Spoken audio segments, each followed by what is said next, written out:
The first one was held at their respective high schools, of course, but this community graduation ceremony honors seniors who have also graduated from the Heart of Los Angeles, or HOLA, program. Brown University, UC Berkeley, Cal State, Columbia University. These are just a few of the universities these 53 college-bound high school seniors will be attending in the fall, and they owe no small thanks to HOLA for helping them achieve their dreams. For more than 2 decades, HOLA has been there for Los Angeles's inner-city youths, offering them free after-school programs in academics, athletics, and the arts. It has been amazing. I have met a lot of individuals, and I've been exposed to many opportunities, including internships at law firms, an opportunity to go to a law camp in Washington, D.C., and also I met my mentor, Jackie Greenberg, and she helped me apply to a lot of schools, and I've been able to get a lot of scholarships. I've learned several things at HOLA. HOLA has become literally my second home. I've learned how to swim at HOLA. I learned how to make my photography better. HOLA has helped me raise my SAT scores. In fact, Council President Herb Wesson, the HOLA graduation keynote speaker, encouraged these recent grads to set their sights higher than they've ever imagined. Barack Obama, African-American president. That means we can have a Latino president. That means we can have an Asian president. That means we can have a woman president. Wearing ribbons around their necks that were hand-sewn by HOLA parents, recent college graduates who are also HOLA alums attended the ceremony, serving as role models to a younger generation of HOLA kids. While many are the first in their families to graduate from high school and the first to go off to colleges, their younger brothers and sisters now have someone in the family to look up to. To learn about the HOLA program, go to heartofla.org. And there are programs all over our city like HOLA, whose goal is to help young people stay in school and beyond. And to do so, they need tools like computers. As Gil Reyes tells us, one such program recently got a much-needed boost when federal funding enabled them to open a new computer lab. Now open in East Hollywood, a career source center and computer lab in one.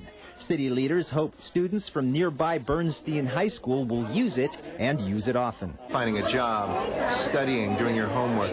This is an opportunity in an area that hasn't had a lot of technological resources to make sure through our stimulus money that all Americans have the chance to bridge that digital divide and to get the skills they need to succeed in our economy. The Youth Policy Institute Computer Lab and Work Source Center is located on Santa Monica Boulevard, east of Gower. The computer section is funded by President Obama's Recovery Act, the Career Center funded by the City of LA's Community Development Department. It aims to lure the area's high school dropouts. There'll still be services for students who are in school, so many of you, we hope to see you in the program, but really focusing on students who have dropped out of the schools in Hollywood, getting them back in school, getting them on a career path, getting them into post-secondary education. It's one-stop shopping for those still in school and others who may have fallen through the cracks. Most of them didn't have regular access to the internet until now. In East Hollywood, Gil Reyes for LA This Week. The computers are available to the public 7 days a week. And learning doesn't have to stop just because kids are on summer break. In fact, a new program is helping kids see the fun in learning by giving them passports to a successful summer of great activities that also challenge the mind. Anita Bennett reports. Instead of spending the summer months playing and watching TV, these children plan to continue the learning process. I could go to museums free and go to the museum instead of being home and sitting there all day. That free museum pass comes courtesy of a new program for LAUSD students called Passport to Success. We know for third graders, for sixth graders, everyone who does reading over the summer will do better in the coming year. Everyone who has support around them will do better in the coming year. The program recently kicked off at Hoover Street Elementary. It's sponsored by a nonprofit called Families in Schools and Target Stores. You deserve a quality education, regardless of who you are or where you come from. That's why Target is giving money to schools to help you learn and have fun at the same time. To get started, each student is given a special passport listing activities to accomplish over the summer months. You have this passport fill it up. I think the greatest thing would be to have come back at the end of the summer, absolutely kicking it in your next school year, but you have all of the activities that you could have taken place in completely done. It's something this little girl who led the flag salute plans to try. What are you going to do this summer? Read a lot so I could get more smarter, more smart. And she already has several books in mind. I'm Anita Bennett for LA This Week. The mayor's office, the Los Angeles Public Library, as well as the LA Convention Center are all sponsors in the Passport to Success program. Some activities for kids include free tours of Los Angeles City Hall, taking part in reading clubs at the city's various library branches, and free educational boat tours at the Port of Los Angeles. 2 approved operators are now offering kayaking trips on the LA River. LA's rail lines are extending their weekend operating hours, and an alleged slumlord is being sued by the city, but you may be surprised by who it is. These stories and more in City Beat. LA River enthusiasts are finally getting what they've long been asking for, to be able to kayak on the LA River. LA River Expeditions and the Conservation Corps recently announced several kayaking trips from late July to late September on the upper reach of the Los Angeles River in the San Fernando Valley. There had been limited tours as part of a pilot program. However, the tickets for the kayak tours quickly sold out due to an overwhelming response. Tours for school groups and underserved youths were set aside. To find out more, go to LARiverExpeditions.com. And as the demand increases for more trains and longer operating hours, Metro has announced its rail lines will now operate into the early morning hours on weekends beginning the last weekend in July. Riders on the red, blue, gold, purple, green, and Expo lines will be able to catch a train every 20 minutes until 2 a.m. The Orange Line busway in the San Fernando Valley will operate until 2:40 a.m. Friday and Saturday nights. The city of LA went after Deutsche Bank last year for the same thing. Now it's going after U.S. Bank for allegedly letting about 170 foreclosed homes become neighborhood eyesores. The city has filed a lawsuit alleging that in failing to maintain its properties throughout the city, U.S. Bank violated city building codes and subsequent abatement orders, as well as state laws. City Attorney Carmen Trutanich says the abandoned properties are a magnet for crime and drive up mortgage and insurance rates while driving down property values. Bank executives deny responsibility, saying U.S. Bank is just a trustee and the true owner of the homes is an investment group.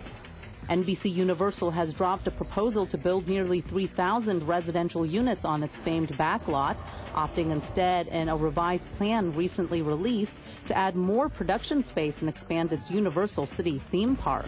The decision was hailed by County Supervisor Zev Yaroslavsky and LA City Councilman Tom LaBonge, who had opposed the idea of residential development on the Universal City landmark. Yaroslavsky and LaBonge say the plan will boost much-needed jobs for LA's entertainment industry and boost tourism. It's one of the star attractions at LA's Griffith Park, and it's free. But the Travel Town Train Museum wouldn't be able to run so smoothly without its volunteers. Now those volunteers are getting honored with the President's Volunteer Service Award. Anna Marcos takes us to the award ceremony. This year, dozens have hopped on board the train at Travel Town Museum. The volunteer train, that is. Those committed to the volunteer cause are getting a special Presidential Volunteer Service Award signed by the U.S. President himself. Dante does whatever is needed. He gives tours. To me, Travel Town is like a giant family, and I love trains. But no matter what your love or your skill, there's always something you can do at this museum. You can build track for us, you can give tours for us, you can work on diesel engines for us, you can help beautify the place and plant gardens and things like that. These volunteers have committed at least 50 hours to the museum. Some have committed as much as 500 hours in 1 year. I just like to work, and I love Travel Town since I was a kid, so I might as well just spend my time here and work for them. I think we're going to have everybody raise their hand and say, I'm going to volunteer. Whether you're going to volunteer for the armed forces, volunteer for the Conservation Corps, volunteer for teaching, Teach America, volunteer for Travel Town, yes, times 10, whatever it may be. So it's all aboard. Here's a chance to take a spin on the volunteer circuit by hopping onto these railroad tracks. Just visit www.traveltown.org. I'm Anna Marcos for LA This Week. Again, a visit to the Travel Town Museum is free. And in this week's list of things to do, a new exhibit at the Chinese American Museum, a brand new park right in the heart of downtown LA, and learning all about the man whose name is synonymous with the Port of LA. You're invited to the opening reception for Chinese American Museum's new exhibit, Deconstructing Chinatown. The reception on Thursday, July 26th is open to members from 5 to 7 p.m., then to the general public from 7 to 8 p.m. The event is free, but an RSVP is required. The exhibit features new and recent works by 8 Los Angeles-based artists that help explore the complexities of and challenge preconceived notions about Los Angeles's Chinatown. The evening will also feature guest speakers, refreshments, and the debut of new exhibition catalogs. The Chinese American Museum is located at 425 North Los Angeles Street at the El Pueblo Historical Monument. To RSVP, call 213-485-8567 or email rsvp@camla.org. The community is also invited to the Banning Museum for a lecture and book signing by author Tom Sitton at 10 a.m. Saturday, July 28th. Sitton will be speaking on the role of pioneer Phineas Banning and his descendants in the rise of this region based on his book Grand Ventures, The Banning Family and the Shaping of Southern California. He will primarily focus on the second generation and their ownership of Santa Catalina Island from 1892 to 1919. Admission to the event is free for friends of Banning Museum members and children under 12, and $5 for non-members. More info can also be found at thebanningmuseum.org. And there is now more open space for downtown dwellers with the grand opening of Grand Park on Saturday, July 28th. Grand Park, located at 210 North Grand Avenue with the view of the Music Center and LA City Hall, will celebrate its inaugural weekend with a National Dance Day celebration from 10 a.m. to 2:30 p.m. Familiar faces from the hit Fox reality show, So You Think You Can Dance, will be on hand to teach fun and easy moves to anyone who wants to participate.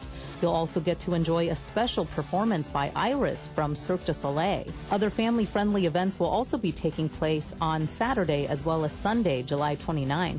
Go to grandpark.lacounty.gov for details. And that's a look at some upcoming things to do.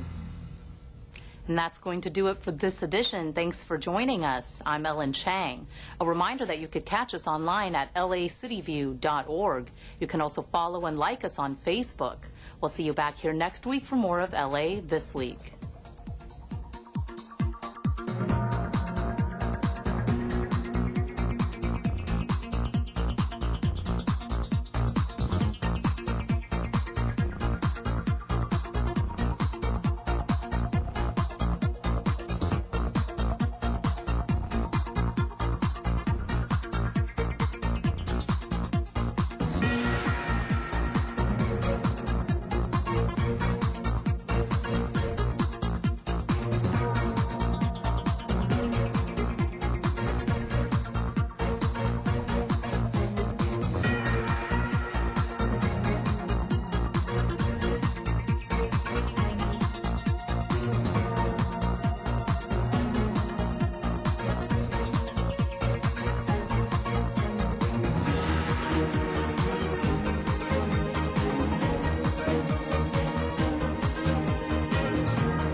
It's our duty to serve veterans and military families who serve their country in the most difficult ways imaginable. Together, we can say thank you in so many ways. Small acts of kindness mean more than anything. With our support, veterans and military families can face even the most difficult challenges. Let's honor their service with ours.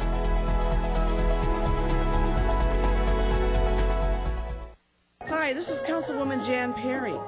The 17th Annual Central Avenue Jazz Festival returns to Central Avenue at 42nd by the historic Dunbar Hotel. This year's festival features some old favorites like Bernie Andrews and Jazz America, with special guest Pancho Sanchez and more. This free music festival is July 28th and 29th from 12 noon to 7 p.m. More info is at centralavjazz.org. See you on the Avenue.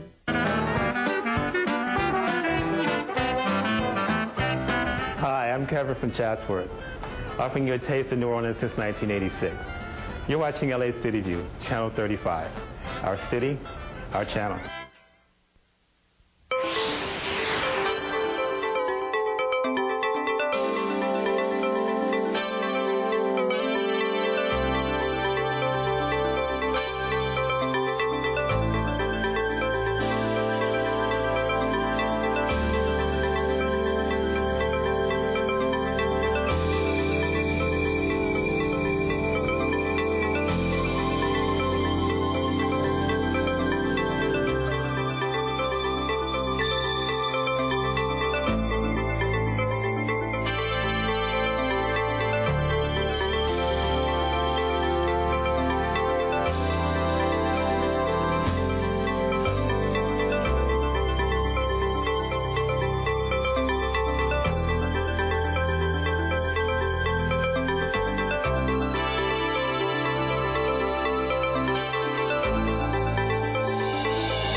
Okay. Good morning, everybody. Welcome to the Los Angeles City Council Chamber. It is Friday, July 27th, 2012. I want to thank my colleagues who are here. Thank Councilor Garcetti, Councilor Huizar, Councilor Koretz, Councilor Perry. I do know we have other council members in the building. I'm going to ask them to please come on down to the chamber. We truly appreciate it. I believe we should have with us at least 3 more council members to come on down. So again, we ask you to join us here at the chamber.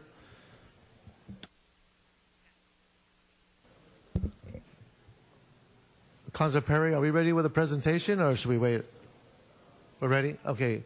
I'd like to ask Councilor Jan Perry for a presentation. And I believe we have some music as well. Okay. Councilor Perry. I think what we will do is we have our performers here. Okay, oh, hi, come on up. We're going to give you a little sampling of what you could experience this weekend if you attend the 17th Annual Central Avenue Jazz Festival. And I'm going to introduce the Sons of Etta James to share a selection with you. I think what we'll do is switch the order of things,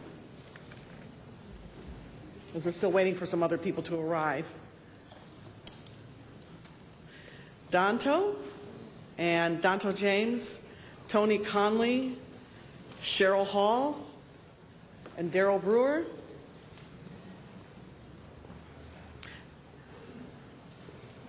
And do we have the music cued for them? Yeah, you go on. Oh, I'm sorry. Yeah, and this is Danto James, son of Etta James. Let's give him a big hand.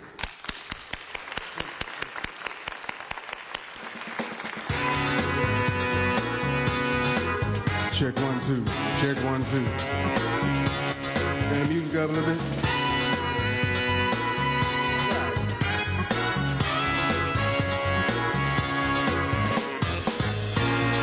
You thought you had found a good man, one to love you and do all that he can. Now you find that you've been misused.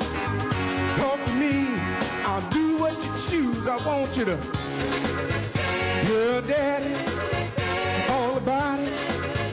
Tell Daddy what you need. Tell Daddy what you want now, and I'll make everything all right. The boy you had didn't have no sense. He wasn't worth all the time that you spent. Had another woman kick you outdoors, and now the same woman is wearing your clothes. I want you to tell Daddy all about it. Tell Daddy what you need now. Tell Daddy what you want now, and I'll make everything all right. Hey, come on, y'all. Y'all can clap in here. Come on. All right. Hey, he embarrass you anywhere. Now listen, you make his friends think that he didn't care. Give me the chance. I've been begging you, and I just want to take care of you. And I want you to tell Daddy all about it. Tell Daddy know what you need, yeah. Tell Daddy what you want, yeah. All right, now I'll make everything all right. All right. Yeah, good man. Thank you. Appreciate that. Thank you. Thank you. Thank you. Okay, now, thank you very much. Come on over here, and let's make a presentation. Come on up here. Olga, come up here. That was very nice. How are you? Come on up. Come on up. So that was Danto James. Yes, ma'am. Danto James. Backed by Tony Conley, Cheryl Hall, and Daryl Brewer, right? Is that right? Yes, All right. Well, that was wonderful. Thank you so much. Thank you. Thank you. Standing with me is Olga Garay, the General Manager of the Department of Cultural Affairs. And I should be nice because, you know, you've really helped us a lot. Thank you. Yes, so thank you. David Galaviz from USC Local Government Relations. Nancy Limon from Coca-Cola. Valerie Bailey from Superior Grocers. Kathy Banuelos from NBC Universal. Is Nancy here? All right, wait your hand. Everybody knows you're here. And did I miss anybody? I got everybody? Okay. I'm going to announce you in a minute. Come on up. Okay. This weekend is a great weekend for the Central Avenue Jazz Festival in the 9th Council District. As many of you know, Central Avenue has long been the historic epicenter for jazz on the West Coast. The Dunbar Hotel at 42nd and Central was where many African-American artists stayed, and artists like Billie Holiday, Louis Armstrong, Duke Ellington played to crowds at Club Alabama on Central Avenue. Now, in the 9th District, we are keeping that tradition alive and the history alive and kicking. To the 17th Annual Central Avenue Jazz Festival, each year on the last weekend of July, we celebrate homegrown talent and jazz greats, blues, and Latin jazz with this free music festival that attracts over 35,000 people over the 2-day weekend. This great event takes place to the hard work of my staff, nonprofit organizers, the Coalition for Responsible Community Development, and K-Jazz. And I'm really proud to present this festival with the Coalition for Responsible Community Development, who continue to be a very strong presence on Central Avenue, providing housing, job training, and quality community events like this one. Now this year we have even more to celebrate with the announcement of the restoration of the Dunbar Hotel, which is currently underway. This hotel, that W.E.B. Du Bois called a jewel done with loving hands, will once again come to life and bring with it jobs, affordable housing, and a public space for community development, and serves as an ideal backdrop for this weekend's Jazz Festival. Now, none of this would be possible without the support of our sponsors and partners. So we are again able to celebrate the roots of jazz and present this world-class music event for free. Thank you to all the sponsors, of course, the Department of Cultural Affairs. I know K-Jazz is here. Raise your hand. Jose? All right. All right, J.P. Morgan Chase. I don't know if anybody's here from J.P. Morgan Chase, but thank you. Tom Safran and Associates, AEG, Comcast, NBC Universal, Paramount, University of Southern California. Raise your hand again. Okay. South Coast Air Quality Management District, Numero Uno Market, Coca-Cola, Dolphin Rentals, and the California Community Foundation. Now, I would like, well, we did the sneak peek, and I hope you enjoyed it. Just a little bit about Danto. He's the son of the late Etta James, and part of the group Sons of Etta, who will be performing this Saturday at 2:30 p.m. So I want to thank him, and that was a wonderful performance. The Jazz Festival will feature performers from all walks of life united in their love of jazz, who are all coming together to pay tribute to this historic jazz scene that came before them, and some of them were a part of it. Performers like old favorites like Ernie Andrews and Gerald Wilson, and new performers like the New Jump Blues and the Ray Goren Band, and a 10-year-old blues guitarist, Ray Goren, who is not to be missed. We will close out the festival on Sunday with our headliner, the legendary Poncho Sanchez. I encourage everyone to come to 42nd and Central this weekend for an incredible time. And again, thank you to all the sponsors for all of their support as jazz continues on the Avenue. And Jose, would you like to come up and say a few words, since you guys have been putting it out there on the airway? Thank you, Jack. Hello, everybody. First of all, again, thanking everyone for supporting such an important, cultural thing here in Los Angeles. These events are so important not only to keep the rich tradition of jazz alive here in LA, but it brings many cultures together. And on the Avenue, I've been part of it now 17 years, and I mean all the cultures coming together, enjoying one common joy, which is the music. And at the peak of the day, we'll have 6,000 to 7,000 people out there. And these are music fans. I mean, they're enjoying the music, loving it, great compliments, hugs, and all that. So it's important to keep this event going. And I'd like to thank Jan for being such a wonderful supporter of the Central Avenue Jazz Festival. And she's part of it. I mean, both days on stage, we work the stage, don't we, Jan? Yeah, we do a good job. Yeah. And she does a wonderful job there, great with everybody. So again, thank you all for supporting. And we're both dancing too. I taught her a few steps, she taught me a few too. She dances too. But again, thank you all so much for supporting the Central Avenue Jazz Festival. Thank you. Yeah, I also wanted to announce that Brandy Chappelle is here on behalf of the Coalition for Responsible Community Development. Beautiful. Well, thank you, Councilmember Perry, for bringing spirit, song, and the great diversity of our great city, Los Angeles. And again, great music, Sons of Etta James. Thank you for sharing that with us and bringing great life to this chamber. Have a great day, and everybody please enjoy the Central Avenue Jazz Festival.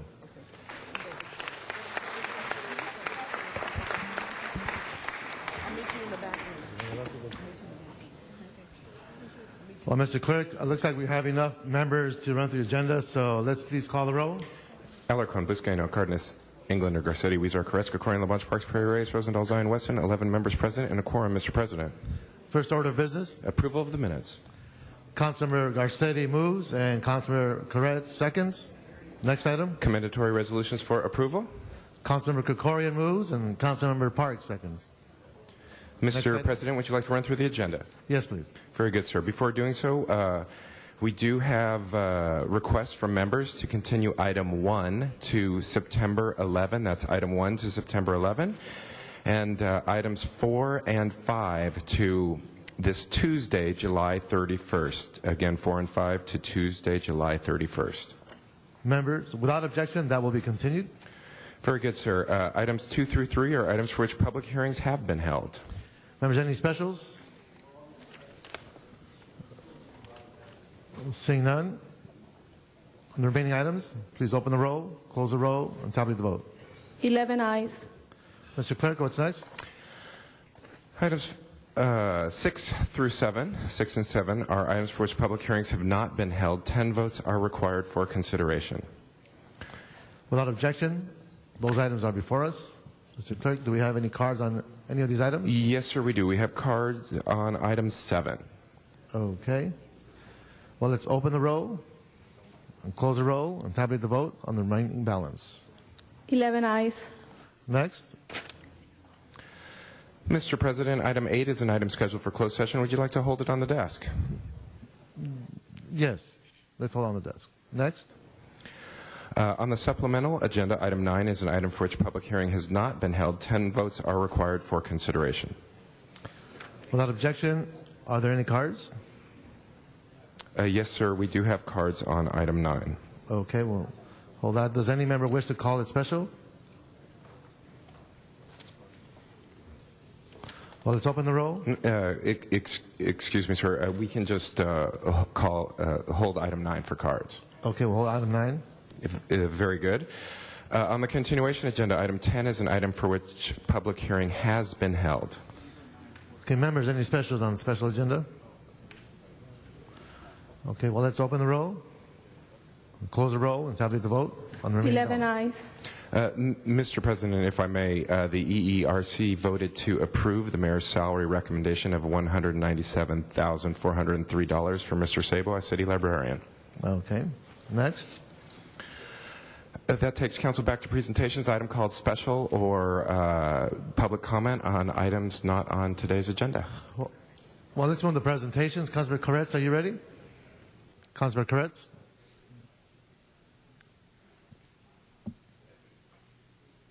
Are you ready?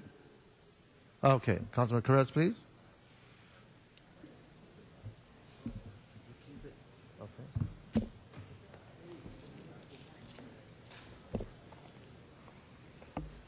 Hi, Bruce.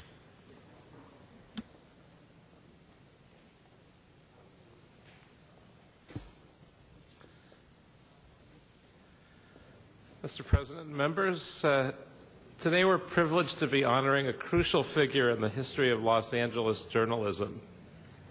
Yet Locke, who is here with his beloved wife, June Liu, has just retired as Executive Vice President of City News Service after 40 years of tremendous leadership and remarkable service. Before we even talk about his legendary legacy at City News Service, otherwise known as CNS, I should note that prior to joining City News Service, Yet Locke was press secretary for the office of Los Angeles Mayor Sam Yorty. In other words, he has institutional knowledge that few others possess about city history, local communities and culture, and the ways of government. When he left the city to join City News Service 40 years ago, he brought that skill and those countless insights to CNS, which he has helped build into an amazingly vital and vibrant news agency. Founded in 1928, CNS is now the nation's largest regional wire service with full-time reporters at all major beats in Los Angeles, Orange County, San Diego, and Riverside counties, along with its 24-hour editing desk in West Los Angeles. Anyone who knows City Hall or local news journalism knows that CNS is absolutely crucial in guaranteeing that local stories and issues are covered zealously, caringly, and knowingly, not just by CNS reporters, but also by nearly all the news media outlets that cover Los Angeles. Every single TV, radio, print, and internet outlet covering LA subscribes to CNS and uses the stories filed by CNS reporters, while also using the CNS calendar of upcoming events known as the budget in every day's decisions about where to send their reporters.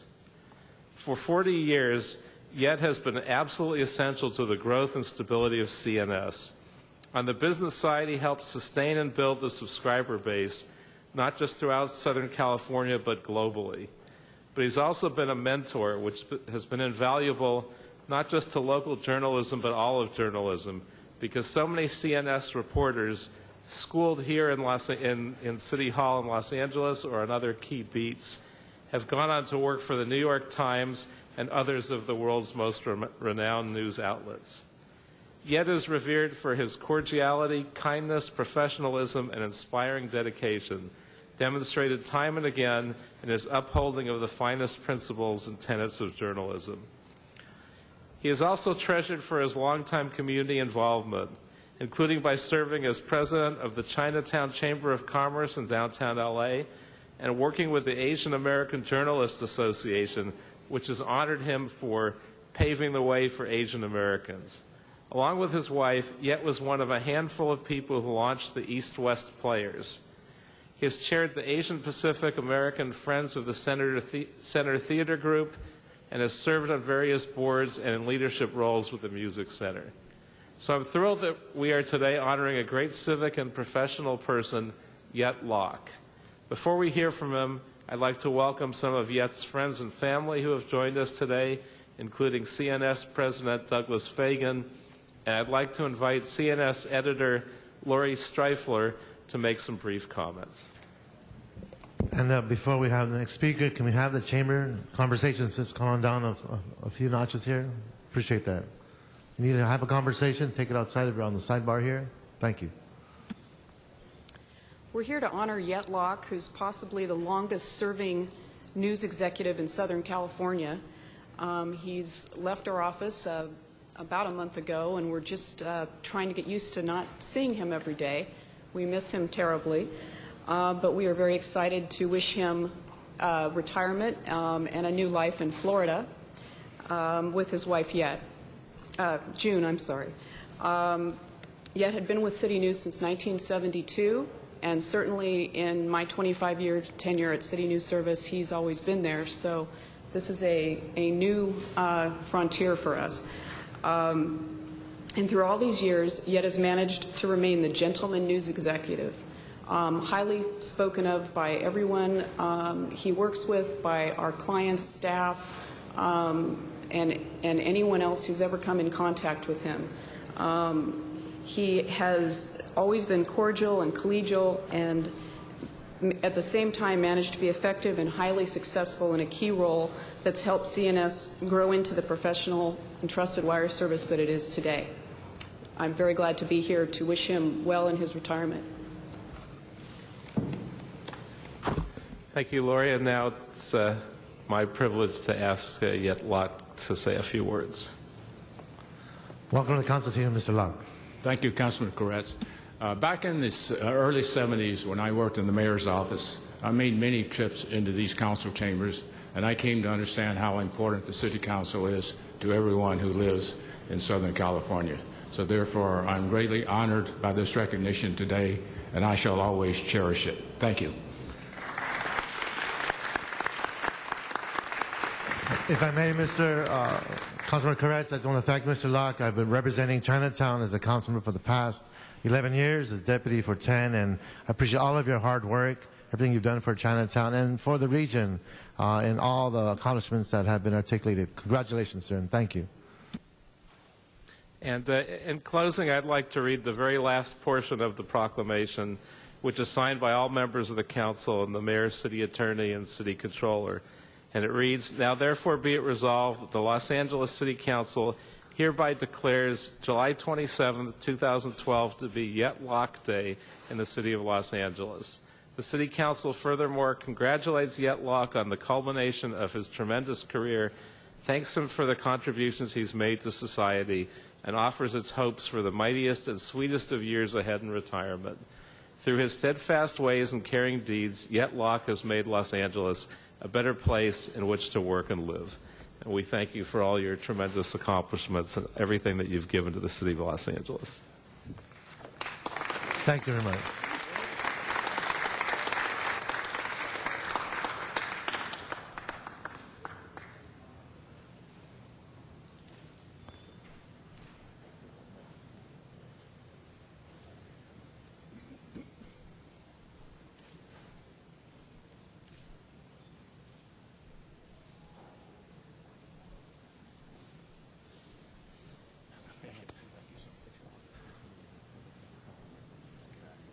Okay, Councilman Englander, I believe, are you ready, Councilman Englander?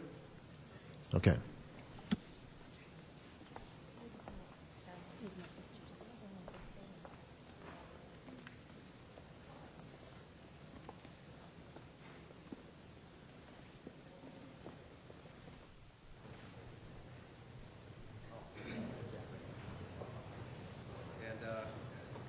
I'm going to be joined by Ms. Perry as well. Ms. Don't sit down that quick. In fact, I'm going to yield the mic to you first if you'd like to go first. Oh, okay. Well done. Good catch. Did you see those Zen-like reflexes of my communications director? He caught that camera. All right. I had prepared all my personal talking points, and I was going to say and give this long presentation about a dear friend, and then actually for the first time that I got the opportunity to read her resolution in full. My talking points and my personal feelings didn't even come close to sharing with you all this incredible human being and the accomplishments that she's done. And so I'm actually going to read, and I'll share some personal notes after, this resolution because it's incredibly impressive and very rare where we get the opportunity to have somebody so unique before us and unfortunately leaving us. Dr. Grace Harper is retiring in July 2012 after having worked for the city, for our family, for 34 years.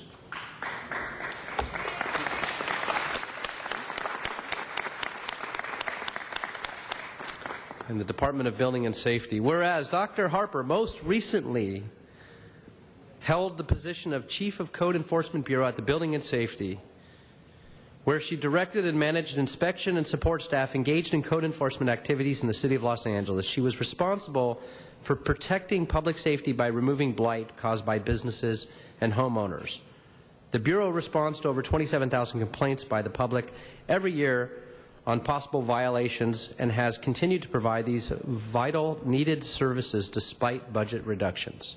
Whereas since entering the male-dominated construction industry, Dr. Harper has encountered and overcome countless obstacles to her success. She has become an outstanding role model for women and girls, demonstrating that there is nothing that they cannot achieve. Whereas Dr. Harper was accepted into a plumbing apprenticeship program in 1972 in Colorado. And after moving to California in 1976, Dr. Harper Grace completed the plumber's apprenticeship and was honored to be the first female journey-level plumber under the Division of Apprenticeship Standards in the state of California. But wait, there's more. Whereas Dr. Harper joined the City of Los Angeles as a plumbing inspector in 1978. While working, she enrolled at California State University, Long Beach, where she received a bachelor's degree and a master's degree and a doctorate degree in public administration from the University of La Verne. She became a teacher at the University of La Verne, specializing in conflict management, which we could all use a little bit of, and organizational change and research methods, while her career with the city continued to progress from assistant inspector to plumbing inspector, senior principal chief plumbing inspector, and finally chief of the Code Enforcement Bureau. Dr. Harper is a member of many trade organizations and is a past president of the Los Angeles Professional Managers Association. Whereas in 2010, Dr. Harper began overseeing the inspection and enforcement of solid waste and recycling facilities in the city and was appointed chairperson of the Sunshine Canyon Landfill Local Enforcement Agency Board of Directors, which is responsible to the city and the county to manage regulatory aspects of the landfill under a joint powers agreement, the first of its type in the state. And in this role, she has worked to protect the environment and the health and safety of the community surrounding the landfill. She has dedicated 34 years of her life and service to the City of Los Angeles, and we congratulate her and thank her. She will be missed. On a personal note, I've had the honor and pleasure of serving with her for a very brief period of time, only since I was elected to the LEA board, but also was able to witness firsthand and watch her and everything she's done for the community of Granada Hills while she was working on that board with Greg Smith. And since my family lives in Granada Hills, and in fact we are a stone's throw away from the landfill, we care deeply about what happens there. And I will tell you that it's not just her educational background, it's not just her experience with the city, it's her heart and passion that she dives into each and every issue, and she took it so critically and personally, so important, as if her family too was living next door. This is a very unique individual that we honor today. And it's been, you know those few people you meet and work with in life that you say, I'll be a better person because of that. She's that person. And so on behalf also of the Board of Directors of the Sunshine Canyon Landfill Local Enforcement Agency, we also have a certificate of appreciation. And I say, God bless you and enjoy your retirement. You are a wonderful, beautiful person. Thank you. Amen. Amen.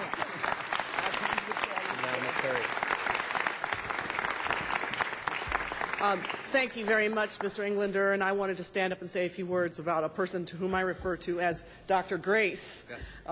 Even though her name is Dr. Grace Harper, and she's here today with her life partner and her daughter and her sister-in-law. And, you stand as a role model not just for girls and women, but you stand for people who believe in public service. Public service in a time where there isn't enough money to do everything that people want. Public service at a time where you have to stretch every minute and every dollar, and you never have enough staff, you never have enough time. You are a raging, loud, banging success. And anybody who follows in your wake should be half the person that you are.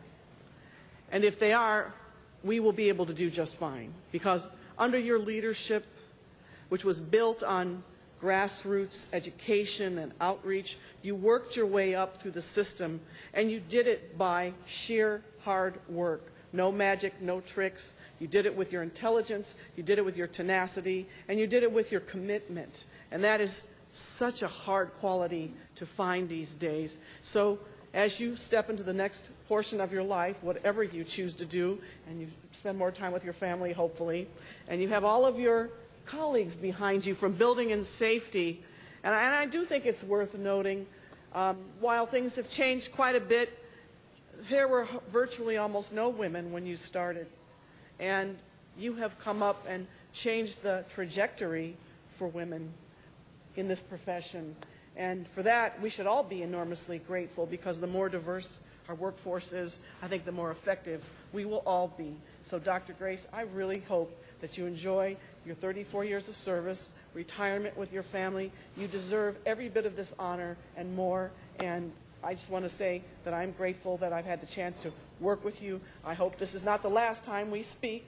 And from me and all of our folks who've enjoyed the benefits of your enforcement and compliance work, which is so critical in areas like South Los Angeles and Skid Row, and areas where they've been neglected for too many years. Thank you, thank you, thank you.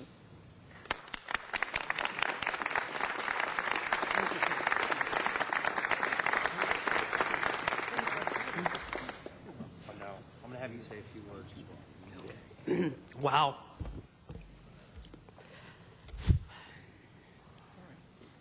Take a breath. Thank you very much for this honor. At first, I really didn't want to go through this, but I really do have something to say. First of all, to the people outside that are listening, I know that there has been very bad publicity about the Department of Building and Safety, but I'm a reflection of the men and women standing behind me and the men and women who are at their desks now to serve you. So know that there are good people out there that will help you through the maze of the Department of Building and Safety and throughout the city.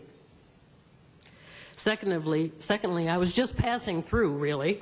I wasn't going to stay. But I found that there were strong male mentors who weren't upset with women, who didn't have a problem with women, who wanted to encourage women to do better. And luckily, they found me and supported me. So thank you, Robert Martin, Richard Sanchez, Frank Kroger. You are all great people. As I began to explore and move through the ranks, I found out that there were females in high-level places within the government, not only in city council, but also as assistant general managers and general managers of departments. And I sought those people out, and between them and the strong male friends that I had found, I tried to take the best of them and put it in how I became a manager and put it to practice with the staff that works for me. First of all, let me thank my family, Leona Strong. Luckily, we were able to be married before the Prop 8 ban. So we've been married for 4, but she has stood by me. She has stood by me for 25 years, so our 25th wedding anniversary is this November. So she's been through an awful lot. I'd like to thank the council. First of all, the council's before you for giving us benefits, because as I walk away, I know that if something happens to me, she will be all right. So I hope that you continue to fight for the benefits for city employees. I realize we have to come up with our share, but please don't let them dissipate. Lastly, thank you. When I've come to your offices for help or you've asked me for questions, you've been responsive and you've listened. And I think most of all, when I was sent as the messenger, you didn't shoot me. So thank you very much. Thank you for letting me work for you for these 34 and a half years. I have done all I can to protect you, to help you, and to serve the citizens for you for the city of Los Angeles. Thank you.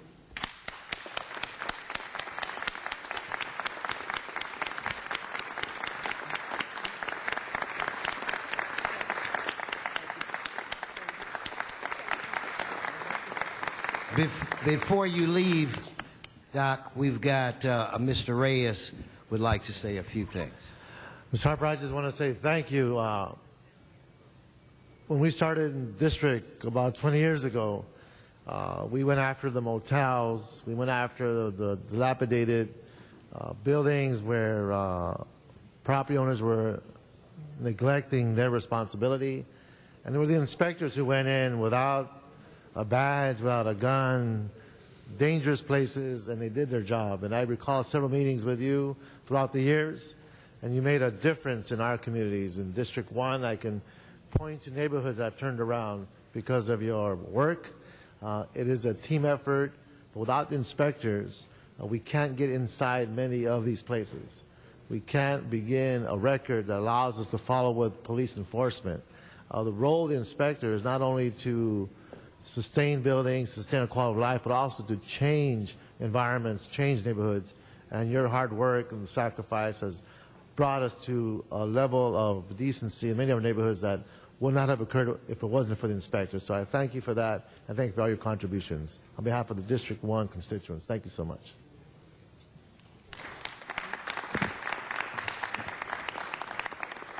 And again, I wish you good luck as you go into this new chapter of your life. Congratulations. Mr. Englander. Yes, we do have, speaking on behalf of the department as well, Frank Bush, if we could bring him up for a moment. Thank you. Good morning, and it is an honor to be here. And I just wanted to, I know I've spoken to Grace one-on-one about it, but I appreciate her leadership that she's expressed to a lot of the inspectors and all the staff in the Department of Building and Safety. And Bud Overham, as our general manager, is on vacation, was unable to be here. And he definitely wanted to express his appreciation to her, and all her hard work and her efforts have made the Department of Building and Safety the great department that it is today, and we want to appreciate and thank her for it. Thank you. Thank you very much. Thank you, Mr. President. Thank you, colleagues. Okay. Take you all to the back.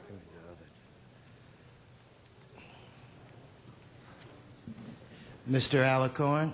Alicorn, are you ready? Richard?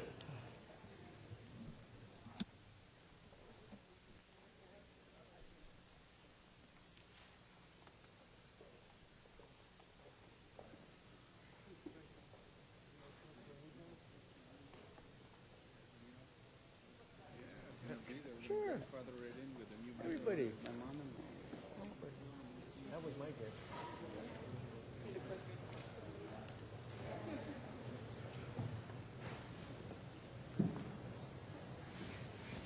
Good morning, council members. As many of you know, I have a leadership program called the Young Senators that I started, I think, 13 years ago. And we've had many special people present to them. They learn about different things. But one of the people that I wanted to feature, particularly as chair of the Arts Parks Committee, is an artist in our city who has contributed his time to educate my young senators and many others, actually, to the importance of the arts. And so it's my pleasure to join with Councilmember Huizar because the artist hails from his area and recognize somebody who's a very talented sort of avant-garde artist in our community and was born and raised and trained in our neighborhoods. So with that, I'd like to introduce Robert Vargas, and you, I believe, will be seeing his work more and more. You've probably seen it as you drive through Los Angeles. And today I'd like to recognize him for his contributions. He was born in Boyle Heights, where he... Yes, yay, Mr. Huizar, thank you for that. Was born in Boyle Heights, where he began painting at the age of 3. My daughter's 4, and she paints as well, but I don't think she's on the same track as Mr. Vargas. And at 17, his work became, excuse me, I skipped a section here. He's formally trained as an artist, having graduated from the Los Angeles County High School for the Arts, after which he received a full scholarship to the Pratt Institute in New York City. And at 17 years old, Robert's work became part of the collection of the Western Heritage Museum, completing 2 permanent murals for the museum. Just a year later, Robert was asked to paint another permanent mural, this one at the Edmund D. Edelman Children's Court in Monterey Park. This is a very talented artist. Robert's work was also shown at the Southwest Museum in Los Angeles when he was just 18 years old. Well, he's continued on, and currently he lives in the historic core of downtown Los Angeles. Where else would you live? Where he is popularly recognized for bringing fine art to the streets, literally. And sometimes, if you're walking down the street, you may see him painting right there on the sidewalk where he enjoys. On canvas, he says. And sometimes with chalk? No? Oh, I'm sorry. That's a different issue. He says he sees the world as his canvas, and his career as an artist has enriched the cultural experiences for everyone who has seen his work. I'm proud to present a certificate of recognition. I want to thank him for helping as a speaker for the Summer Youth Development Program and for his volunteering to support our Young Senators program. And I understand he's going to be a TV star very soon. He's going to have a featured role on $1 Million something. Artist. No. $1 Million Millionaire Matchmaker. Thank you. It's on Bravo. So he is not the person who is trying to find a love.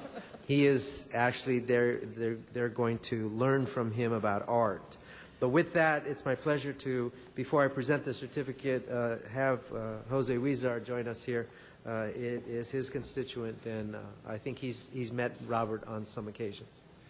Thank you very much, Mr. Alarcon, and thank you for bringing Robert Vargas to council chambers and to the city of Los Angeles to show this tremendous talent that we have before us. And I'm not only proud to be here with Robert because he's from Boyle Heights, but I'm proud to be here to recognize him as someone whose style has been recognized by many in terms of what it brings to us, to the public. And I want to congratulate Robert for all his accomplishments. Mr. Alarcon mentioned how he is a resident of downtown now, but he is also active in our monthly art walk where he would paint outside, and I think that inspired many others to do the same and encouraged and helped Art Walk be what it is today. I'm particularly proud of one mural that he has on Eastside Love, a location in Boyle Heights, Boyle and First. And what I love about it, if you look at the revitalization that is occurring in Boyle Heights and the many improvements that we're making to Boyle Heights, it's particularly amongst this First Street corridor that you come over from downtown to the east side. And as you approach Boyle, you see his beautiful mural there on that wall, on the wall of Eastside Love. And it is a welcoming gesture to all about the cultural richness that Boyle Heights brings to all of us. And I think that will stand there for many, many more years to make sure that we continue that cultural richness in Boyle Heights. But growing up in Boyle Heights, one thing that we all noticed, and I think Robert may have been influenced by this, is that murals were all around us, whether it was Estrada Courts, Ramona Gardens. Boyle Heights and the east side is where the Chicano mural art movement started, along with some areas of the valley.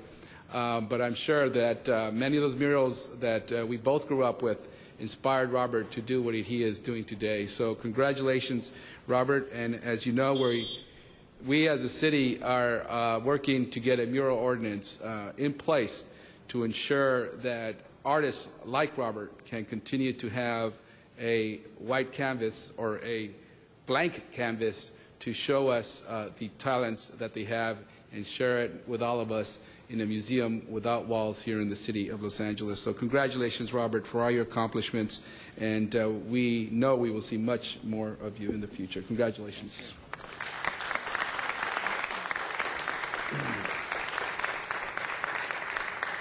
As Jose and I present this certificate of recognition to Robert, I want to mention two things. Number one, I'm glad you mentioned the murals because one of my first jobs for the city was to manage the mural program for the city with Judith Baca and the Spark program out of the West Side.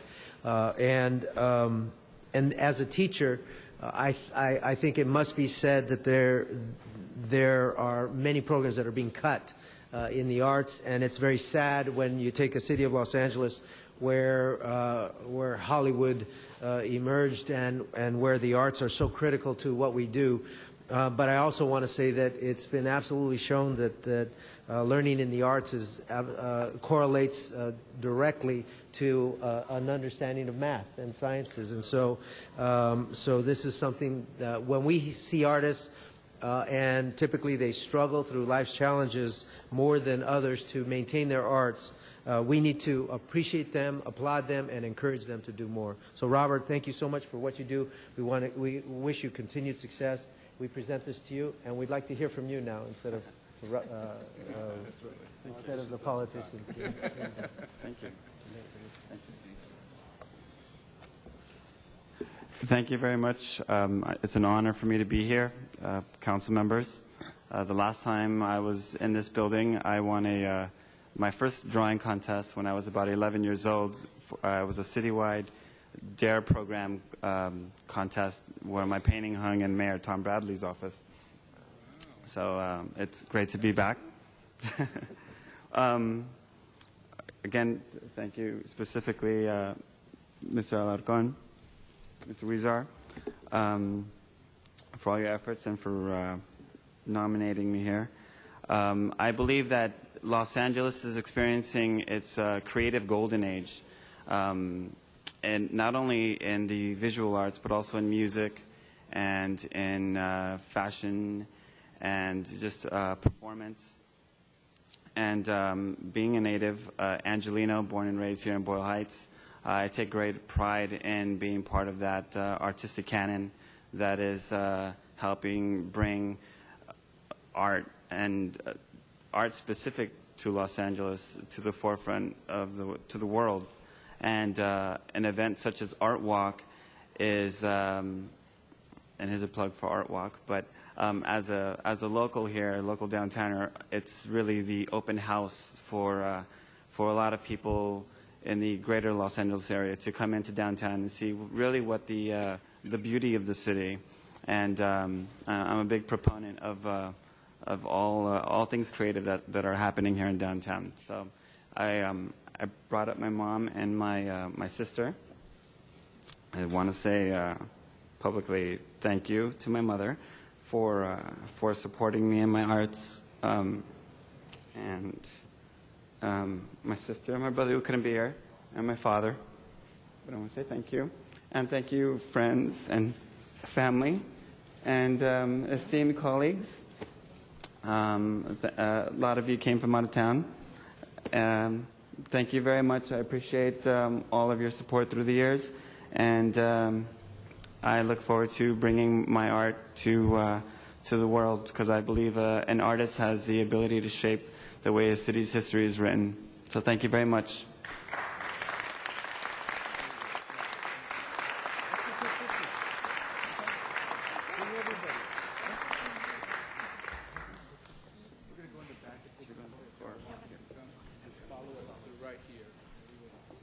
Congratulations to you. Thank you for that, Mr. Alarcon.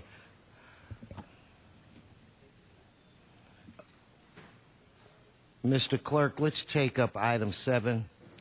Very good, sir. Item 7 called special for cards. Mr. Sachs, Arnold Sachs, if you'd please come forward.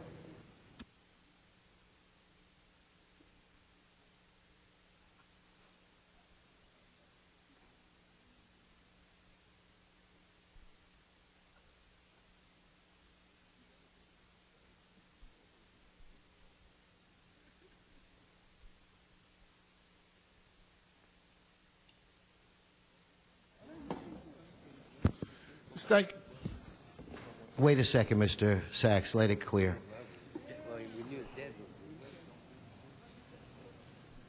Okay, Mr. Sachs, and if you'd stay up there, I'm going to call item 9 next. Yes, thank you. Good morning, Arnold Sachs. I held item 7. Refers to the Quimby fees that will be generated. And the reason I held that, A and B, there's stories in today's newspaper regarding extra funds hidden in the state regarding parks. And the reason I mention that is because with the dedication of the new city park around the City Hall, it was mentioned that some fees were used for maintenance fees generated for maintenance of parks. So I was wondering, under what protocol those fees for park maintenance are developed? Would those also be Quimby fees? And if they were Quimby fees, how much of this money that's generated as Quimby fees is dedicated for park maintenance? And how much of this money of Quimby fees is dedicated for buying park property to be developed into parks? Because they are, in fact, two different accounts. And you have numerous new developments in the downtown area that should be generating Quimby fees. Part of the problem being there's no real property to buy. But there was the park across the street from the library where maintenance of the park came before the city council. And if Quimby fees are available for maintenance, why weren't Quimby fees used there? And maintenance of the city park here has been discussed. Will Quimby fees be used for that? And as same situation with the new Grand Avenue Park. Specifically speaking about the Quimby fees. Thank you. Thank you. And if you could stay close, Mr. Sachs, please. Okay, no members on the queue on this. Let us open the roll. Madam Clerk, let us close the roll. Tabulate the vote. 10 ayes. Okay, we're now going to go to item 9, held special by cards. Mr. Sachs. May I ask a quick question first, Yes. sir?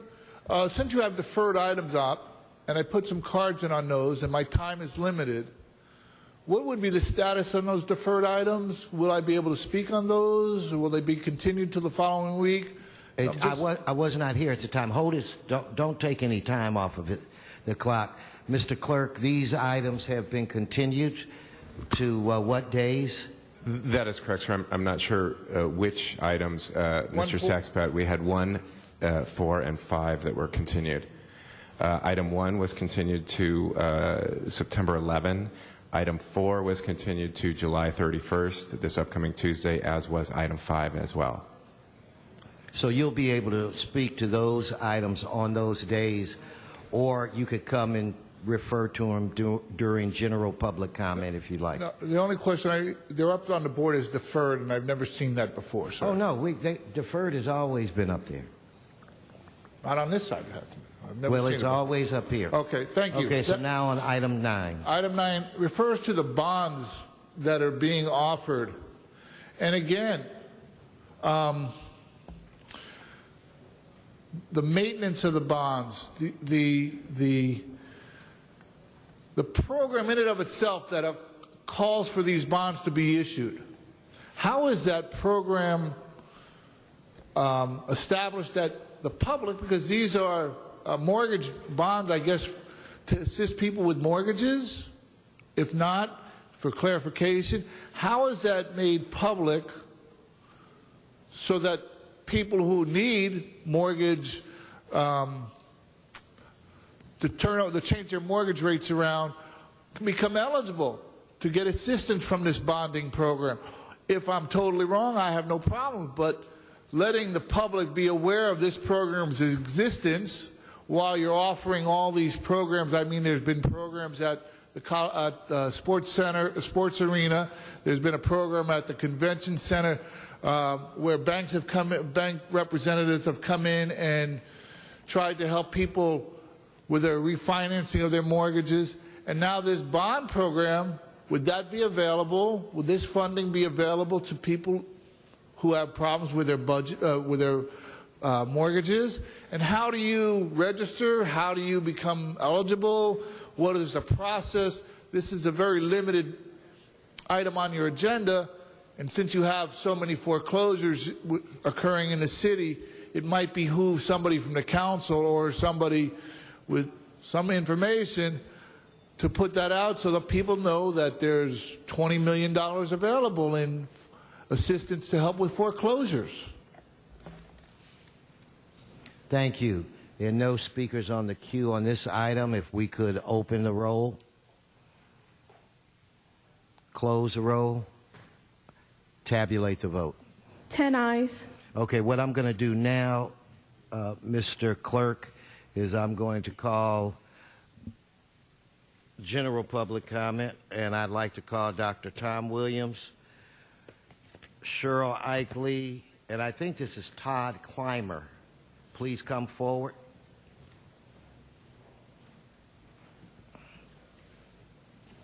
Mr. Sachs, good morning. I'm sorry. Oh, God. I apologize, Dr. Tom Williams. Thank you. I'm sorry. Dr. Tom Williams, now with Sierra Club California Fracking Group, coordinator for it. Been up in Sacramento for quite a while regarding hydraulic fracturing in California and within the city of Los Angeles. Maybe it is here also, because we've had the Ross Store gas explosion, which was attributed to an overpressurization of the underlying oil field. We have the Rancho La Brea tar pits, which are bubbling up methane all the time through a fault zone. We've had, the Public Works Department has a special vent at the Wilshire Courtyard for methane that's coming up through the sewers at street level. There was also down at Pico near, I think it's Figueroa, there was a blowout from the downtown LA oil field under Staples Center. So there's a lot of examples of gas getting to the surface. Was it because of hydraulic fracturing? Maybe. We don't know, because the state of California and the city of Los Angeles has no real regulations regarding the pressures that are created below the city of LA. We're quite concerned about this, and we will be doing various PRAs for the city attorney who took the St. Joseph oil company to court and got something. We don't know what. But it's here under us now. We're trying to get regulations through the state, but we do not expect it to be timely. Thank you. Thank you, Dr. Williams. Cheryl Eichley, followed by Todd Clymer, followed by Arnold Sachs. Yes, Cheryl. Hello, my name is Cheryl Eichley, and I live in District 4. I'm a member of Occupy Los Angeles, and today I speak for myself. This week I celebrated my 10th month anniversary with Occupy Los Angeles. The movement started 10 months ago. I didn't join the Occupy Wall Street movement to fight over chalk or tents or even park hours, and I sure in hell didn't join the movement to fight the LAPD. I joined the movement to fight Wall Street and the fraudulent business practices that they put out, and the corporate greed and its influence on the political processes that affect our daily lives. I joined the movement to fight for social equity. In this city, we have some of the most extremely poor and some of the most extremely rich and wealthy. I joined the movement to exercise and enjoy my rights, yet my rights are being selectively attacked by city officials. You celebrate an artist who goes out to the sidewalks on Art Walk and uses charcoal on white paper, whereas those of us that choose to use water-soluble chalk on the same sidewalks are punished and arrested. And so far, the city attorney's office has declined to prosecute any of the chalking arrests, yet the LAPD continue to arrest peaceful people and detain them for hours on end, putting them in jail, feeding them crappy-ass food.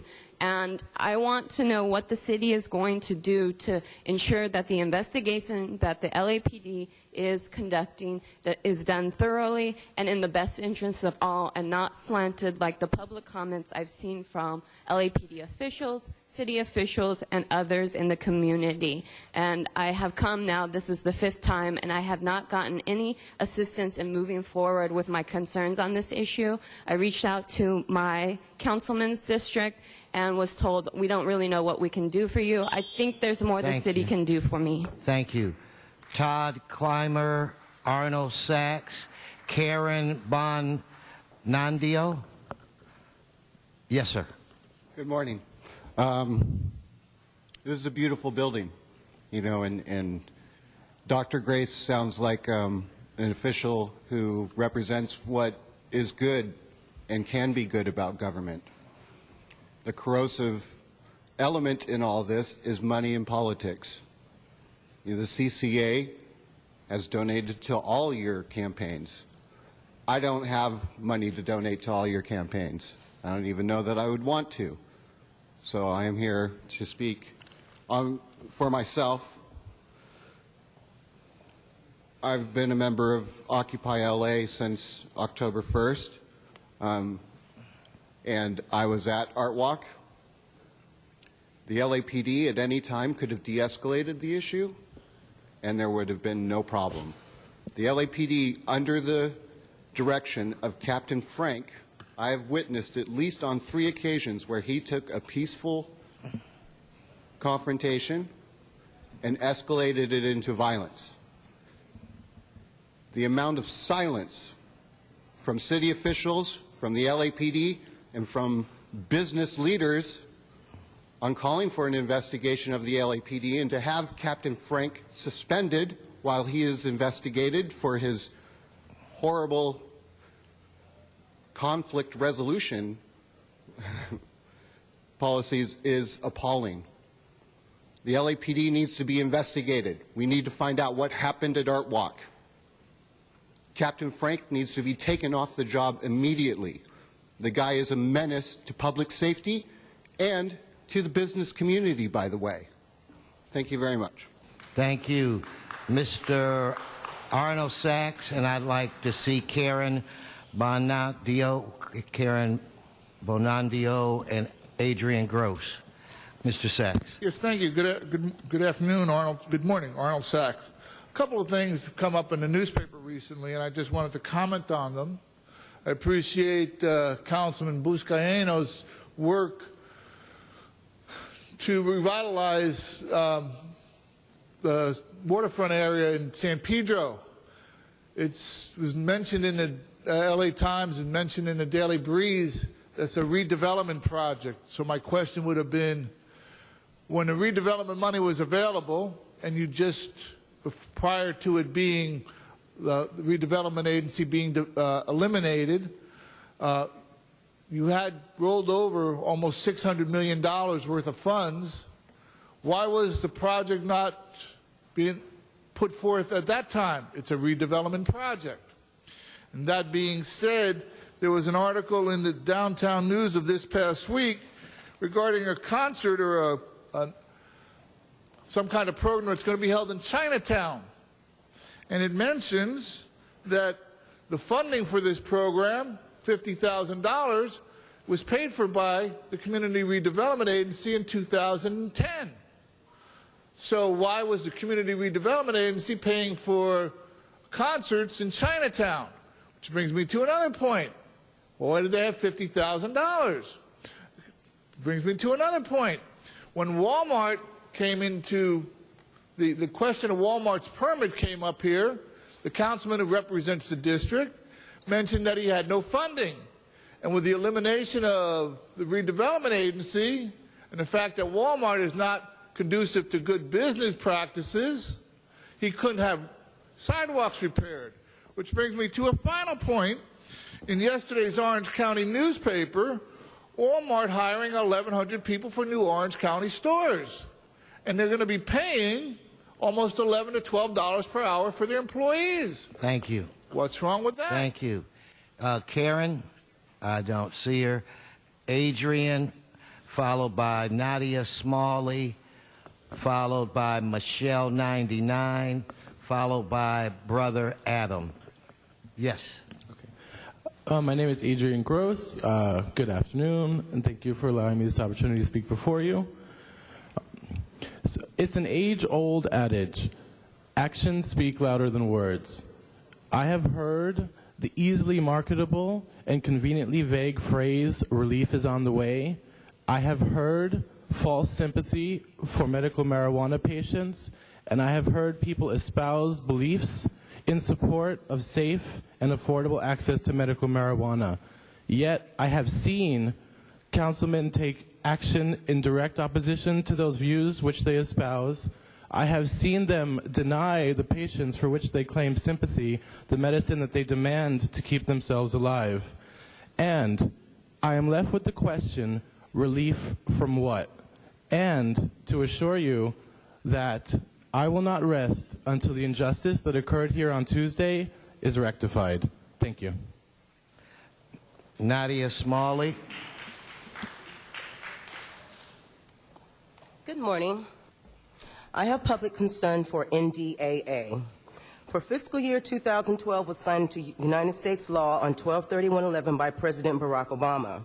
The act authorizes the Department of Defense, for the United States national security programs to detain persons suspects of terrorism involvement indefinitely.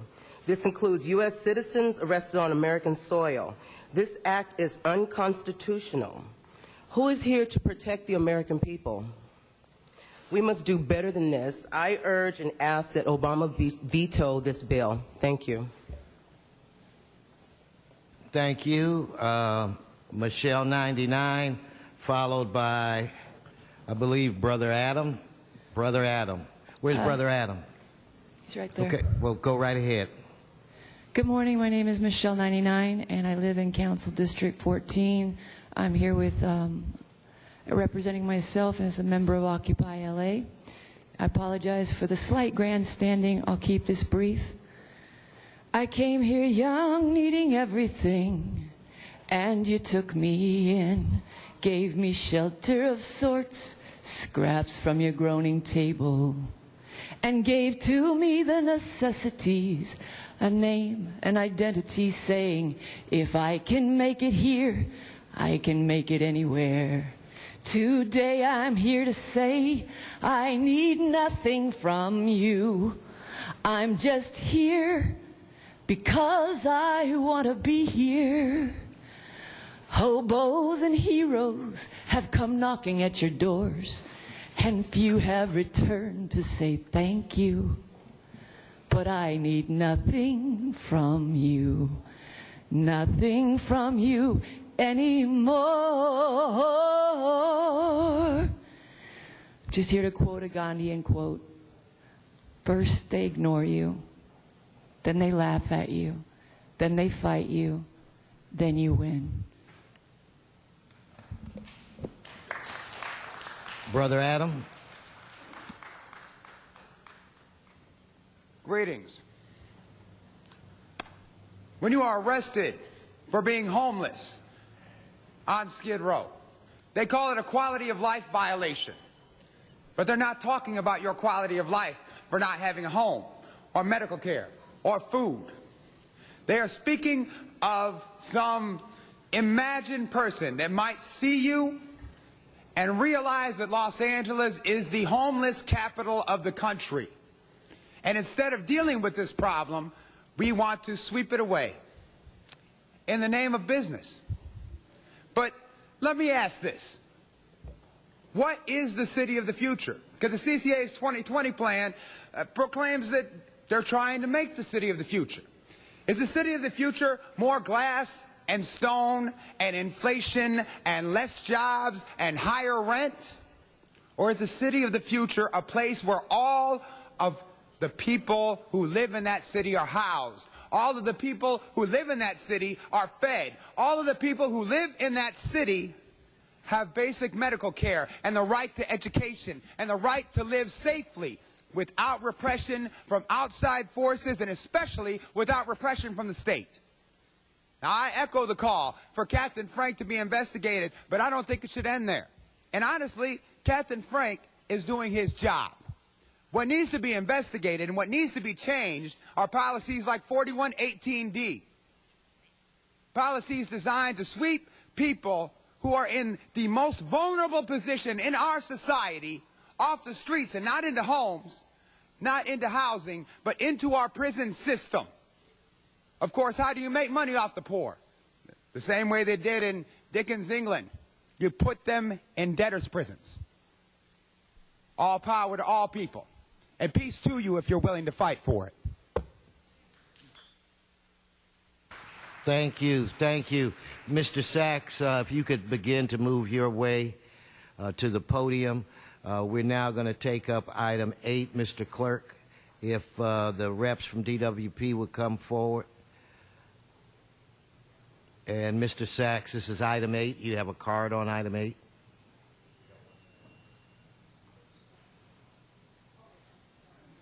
Okay. And Mr. Sachs, I'm informed you have 1 minute. Yes, sir. Thank you. Actually, I put a card on item number 8. I asked for clarification from the city attorney because there is no case listed as this on your agenda. It's just a closed session item. So in that vein of topic, I would like to discuss a closed session item.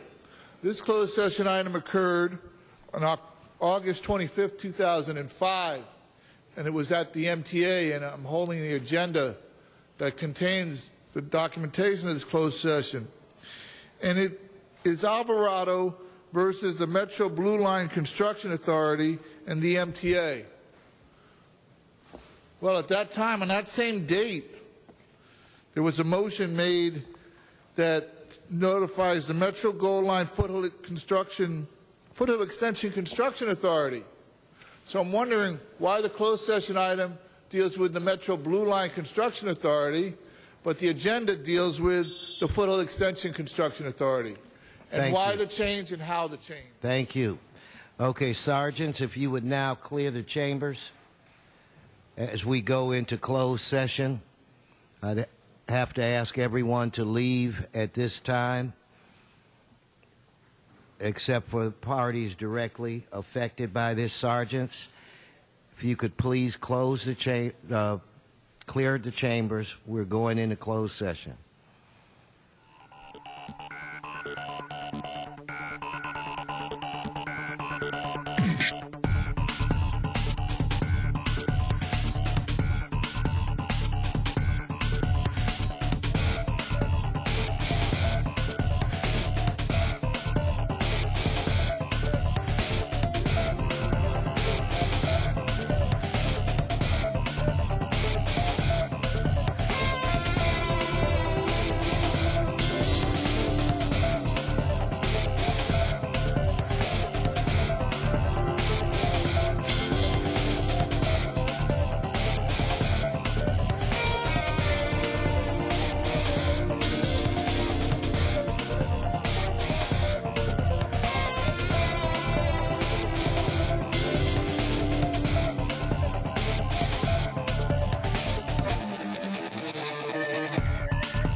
The City of Los Angeles Department of Recreation and Parks is proud to announce the LA Kids 2012 Free Soccer Camp. The camp runs July 17th through August 10th and is for boys and girls aged 7 through 14. Campers will receive free uniforms, free lunch, quality instruction, and swimming. Space is limited, and campers will be registered on a first-come, first-served basis. For more information, please call 213-485-4841.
The City of Los Angeles Department of Recreation and Parks is proud to announce the LA Kids 2012 Free Soccer Camp.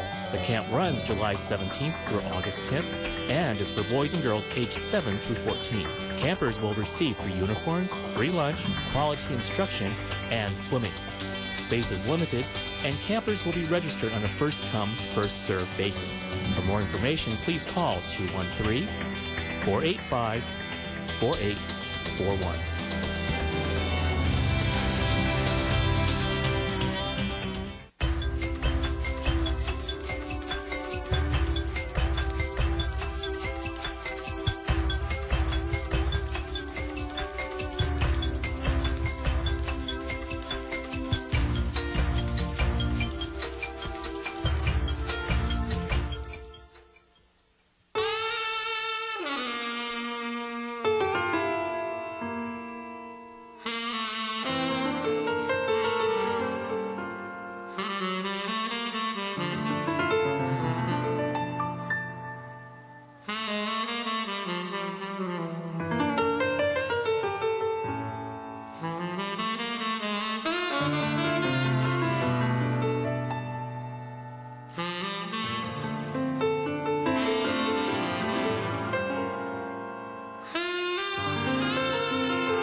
City of Los Angeles Department of Recreation and Parks is proud to announce the LA Kids 2012 Free Soccer Camp. The camp runs July 17th through August 10th and is for boys and girls aged 7 through 14. Campers will receive free uniforms, free lunch, quality instruction, and swimming. Space is limited, and campers will be registered on a first-come, first-served basis. For more information, please call 213-485-4841.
All right, we are back in open session.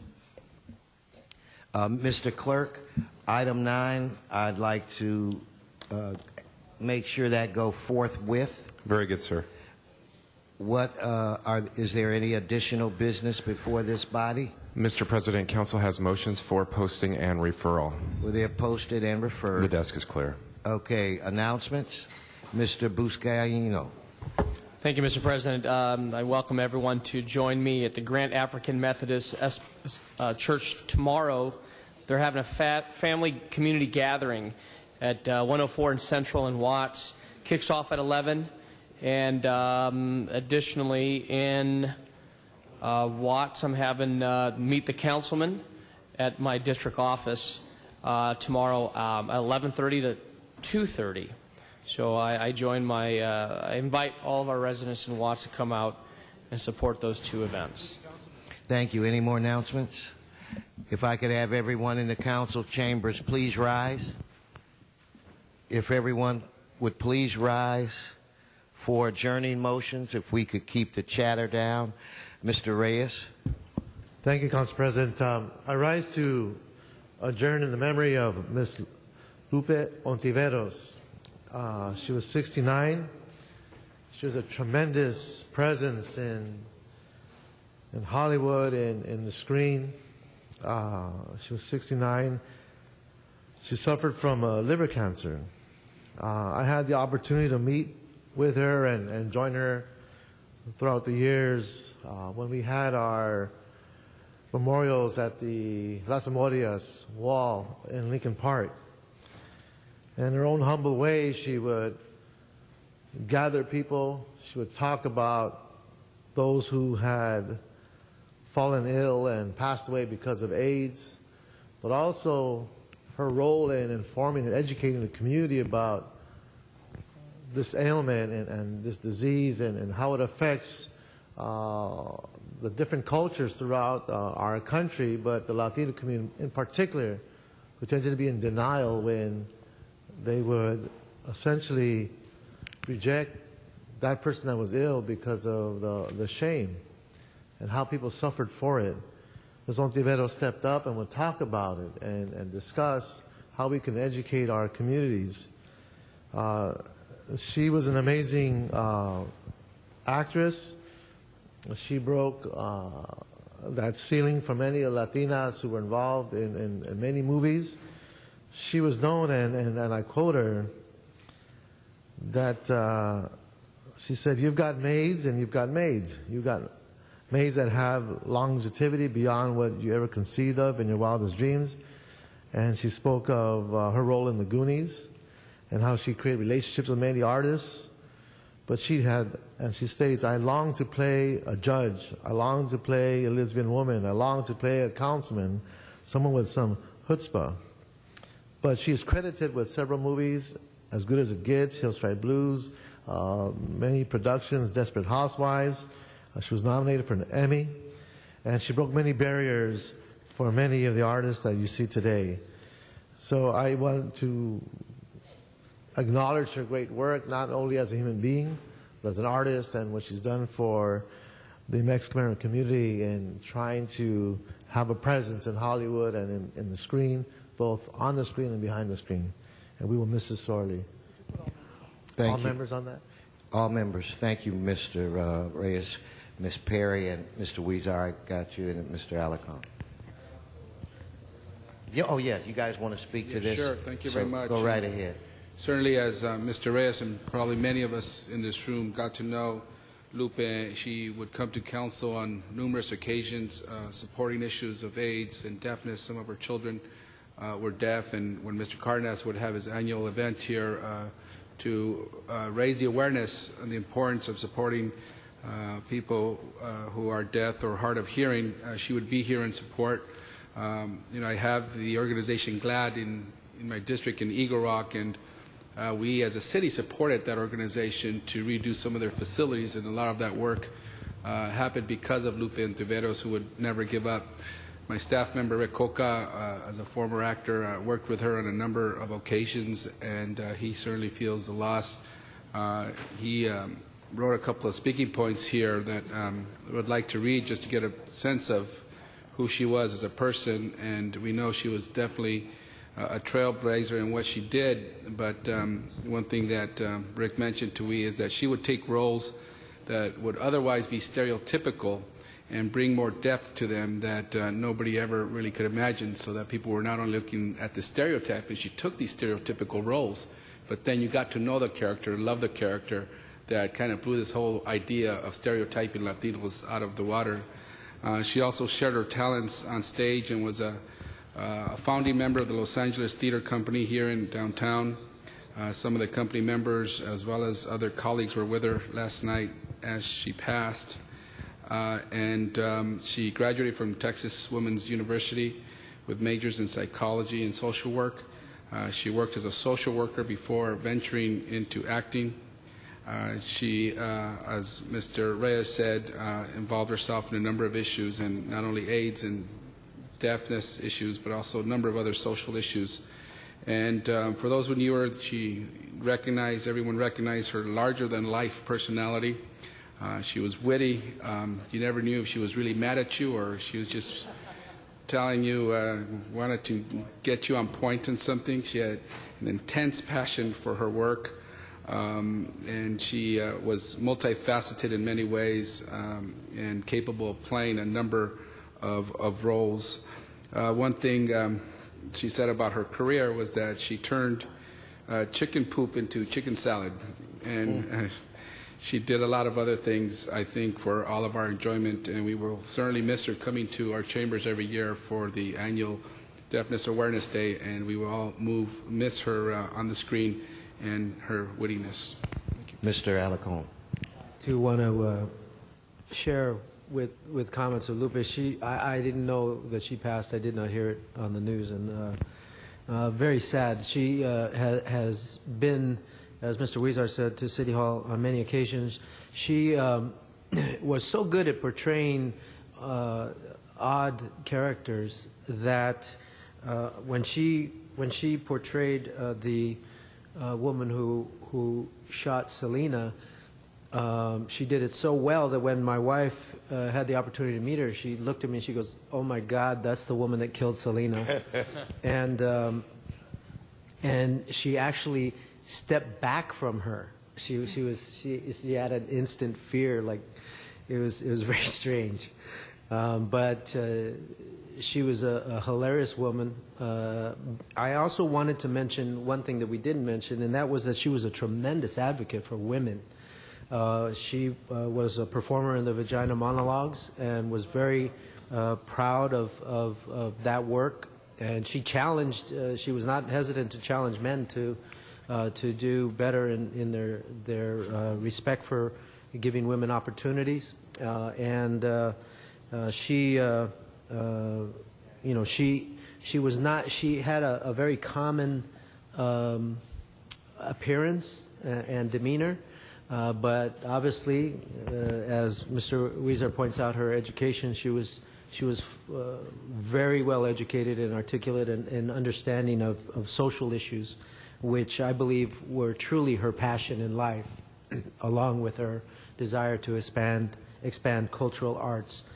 She was also very passionate about the Latino community and worked very hard to expand the opportunities for the Latino community to grow its arts and performing arts programs in Los Angeles in particular, but beyond. So she will be sorely missed. Her caricatures, I think, will be missed in many future character roles that arise, but she will be beloved for her tremendous advocacy along with her performances. Okay, and Mr. Reyes, all on every adjourning motion, they're all members unless a member requests they not be on it. Ms. Perry. Thank you very much. I would also like to adjourn in memory of Ulysses Griggs, Jr. He was a lifelong learner who held degrees from UCLA and a graduate degree in business administration from the University of Southern California. He was a longtime member of the U.S. Army Reserves and retired as a colonel. He worked as a senior business administrator for more than 40 years, serving the city of Los Angeles. He made a tremendous impact within his community, served as an advocate for community rehabilitation services that empowered people with disabilities to live independent lives, and a water stop captain for the Los Angeles Marathon for more than 20 years. He was a steadfast supporter of the need to give blood, a tradition that started during his military years, and was responsible for blood drives for over 55 years. He fostered race relations in his community, served on the board of directors to Transport a Child Foundation, a forerunner to the Los Angeles Unified School District's formal integration program. He has over the years received numerous commendations from Senator Diane Watson, or Congresswoman Diane Watson, Mayor Bradley, among others. He is survived by his daughters Diane, Denise, his sister Sylvia, son-in-law Ron Ross, many nieces, nephews, cousins, and other loving family and friends. He will be sincerely missed, and I'd like this just to be from the 9th Council District. Thank you. On that, it'll just be the 9th Council. Mr. England. I like to ask that we adjourn in honor of a little girl named Judith Arnstein, who died at 8 years old. She died in 1944 in Hungary, and my daughter's being bat mitzvahed tomorrow, my youngest daughter. And she decided that as part of her mitzvah project, she was going to find a little girl who died in the Holocaust and was never able to have a bar mitzvah, a little child.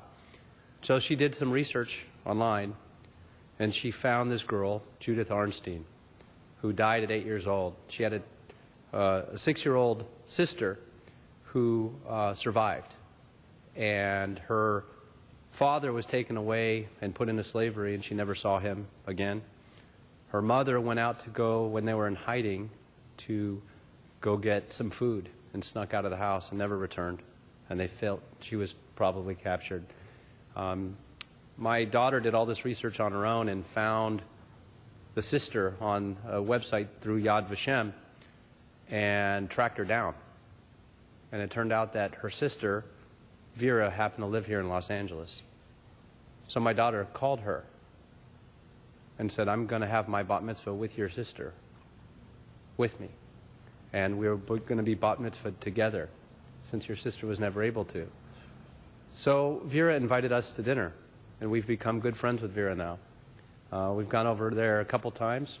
Who knew there was kosher pizza? But she won't be able to join us tomorrow night because she's Orthodox and can't get into a car on Shabbat. But we will bring her a copy of the video afterwards. We are adjourning. My daughter asked if we would do that in Judith's honor, who at 8 years old died in the Holocaust in 1944. She never knew she had a sister. Vera didn't know this until she was 16 years old.